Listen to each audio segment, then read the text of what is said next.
санузел, мы его доделаем, место купаться. Здесь детям спальня и нам.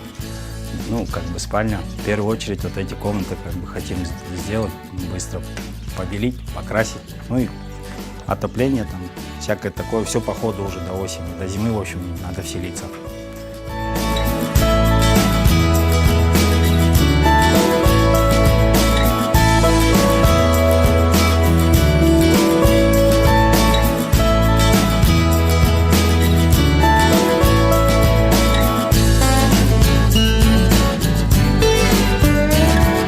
Очень понравилось то, что наш народ как бы в первые же дни откликнулся, и кто чем мог, кто одежду, кто посуду. Ну, полностью, вот даже сейчас некоторые звонят, может, вот вам что-то надо помочь.